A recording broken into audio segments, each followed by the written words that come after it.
A gente vai entrar na sexta parte agora. Freud vai falar agora. Quando estava na escola secundária, o destino proporcionou-lhe uma oportunidade notável de reviver a sua fobia ao lobo e de usar a relação que estava por trás dessa fobia como ocasião para graves inibições. O professor que ensinava latim chamava-se Wolf. Wolf, para palavra alemã que designa lobo, nota do tradutor brasileiro. Desde o começo, sentiu-se intimado pelo professor e este, certa vez, respondeu severamente por haver cometido um erro estúpido num texto traduzido do latim. A partir de então, não conseguiu livrar-se de um medo paralisante em relação a esse professor, o que em breve se estendeu a outros mestres. Contudo, a asneira que fez na tradução era também significativa. Tinha que traduzir o vocábulo latino filius e fê-lo com a palavra francesa fils, em vez de usar o termo correspondente na sua própria língua. O lobo, na verdade, era seu pai. Nota. Após essa reprimenda do lobo, mestre escola, com tracinhos, soube que era opinião geral dos seus companheiros que, para ser pacificado, o professor esperava receber dinheiro dele. Voltaremos depois a essa questão, página 93 e seguintes. Vejo que facilitaria muito uma concepção racionalista de um histórico do desenvolvimento de uma criança como esta, se pudesse supor que todo o seu medo do lobo se tivesse, na realidade, originado do professor de latim com esse nome, que tivesse sido projetado de volta para a sua infância e apoiado pela ilustração do conto de fadas, tivesse causado a fantasia da cena primária. Mas essa hipótese é insustentável. A prioridade cronológica da fobia ao lobo e sua referência ao período da infância passado na primeira granja é segura e sobejamente atestada. E quanto ao seu sonho aos 4 anos de idade? Pergunta Freud. Continua Freud. O primeiro sintoma transitório, esse termo é diferente que de 1912, que o paciente produziu durante o tratamento, retornou uma vez mais à fobia ao lobo e ao conto de fadas dos 7 cabritinhos. Na sala em que as primeiras sessões foram realizadas, havia um grande relógio de pé, de frente ao paciente que ficava no sofá, sem voltar o rosto para mim. Impressionava-me o fato de que, de vez em quando, ele se virava na minha direção, olhava-me de uma maneira bastante amistosa, como para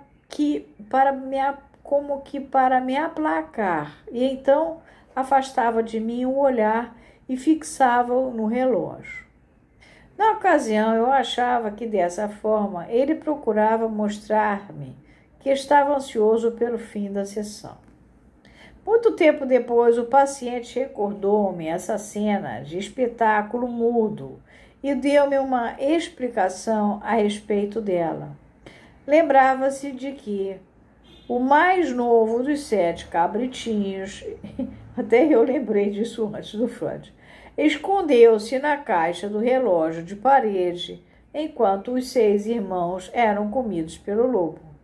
Assim, o que ele queria dizer era: seja bom para mim. Devo ficar com medo do senhor? O senhor vai devorar-me? Terei que me esconder do Senhor na caixa do relógio como o cabritinho mais novo? O lobo do qual tinha medo era, sem dúvida, seu pai.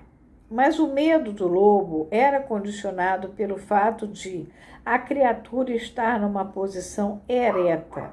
Sua lembrança afirmou da forma mais definitiva que não fora aterrorizado por figuras de lobos caminhando sobre as quatro patas ou como na história do Chapeuzinho Vermelho deitado na cama. A postura que, de acordo com a nossa construção da cena primária, ele vira a mulher assumir, era de não menos significação, embora nesse caso o significado estivesse limitado à esfera sexual.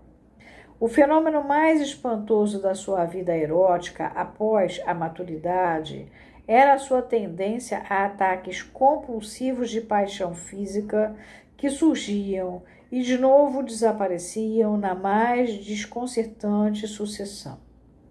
Esses ataques libertavam nele uma tremenda energia, mesmo nas vezes em que se encontrava por outros modos inibido, estando muito além do seu controle. Devo, por um motivo particularmente importante, protelar uma consideração mais completa desse amor compulsivo, que vai aparecer na página 115 seguintes. Posso, contudo, mencionar agora que esse amor era sujeito a uma condição definida, que se ocultava no seu consciente e só foi descoberta durante o tratamento. Era necessário que a mulher assumisse a postura que atribuímos à sua mãe na cena primária. Desde a puberdade, considerava as nádegas grandes e proeminentes como a mais poderosa atração numa mulher, exceto na postura traseira. Copular dificilmente lhe dava algum prazer. Nesse ponto, pode-se justificadamente levantar uma crítica.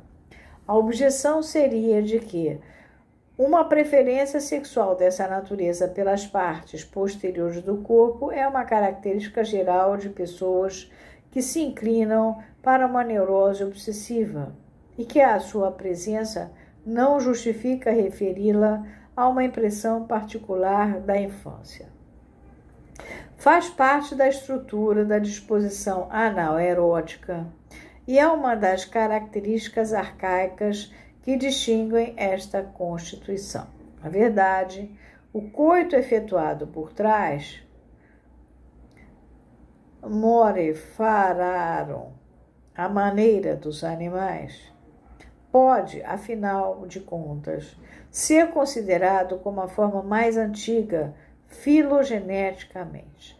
Voltaremos também a essa questão posteriormente, quando tivermos apresentado material suplementar que mostrou a base da condição inconsciente da qual dependia o seu apaixonar-se. Isso a gente vai conferir nas páginas 76 e 117. Prossigamos agora a nossa exposição das relações entre o sonho e a cena primária. Até que seria de esperar que o sonho apresentasse um menino que se rejubilava no Natal na perspectiva de realização de seus desejos, com esse quadro de satisfação sexual propiciado através da ação de seu pai, tal como o vira na cena primária, como um modelo de satisfação que ele próprio aspirava obter do pai. Em vez desse quadro, no entanto, surgiu o material da história que lhe fora contada pelo avô pouco antes, a árvore, os lobos e a mutilação do rabo, na forma supercompensada das caudas espessas dos supostos lobos. Nesse ponto, falta alguma conexão, alguma ponte associativa que conduza do conteúdo da cena primária ao da história do lobo. Essa conexão é proporcionada uma vez mais pelas posturas, e só por elas. Na história do avô, o lobo sem rabo pediu aos outros que subissem em cima dele. Foi esse detalhe que evocou a lembrança do quadro de uma cena primária, e foi dessa forma que tornou possível que o material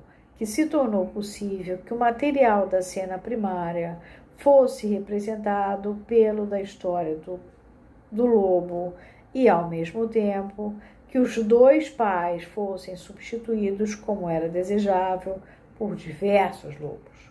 O conteúdo do sonho sofreu uma outra transformação e o material da história do lobo foi ajustado ao conteúdo do conto de fadas de Os Sete Cabritinhos, tomando emprestado a este o número 7.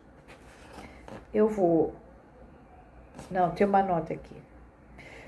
No sonho eram 6 ou 7. 6 é o número dos que foram comidos. O 7º escapou na caixa do relógio. É sempre uma norma estrita da interpretação de sonhos, a de que se deve encontrar explicação para todos os detalhes. A diferença do Freud para o Jung aqui, eles estão juntos nessa época, hein? É que os detalhes que o Freud busca estão no relato, na rememoração, na busca da própria memória, onde exatamente Freud põe, no capítulo 7 da interpretação dos sonhos, o inconsciente. Já Jung não. Jung associa a partir do imaginário coletivo aos elementos que ele encontra em outras culturas, inclusive. Tem uma grande diferença. Bom, vamos parar aqui essa sexta parte.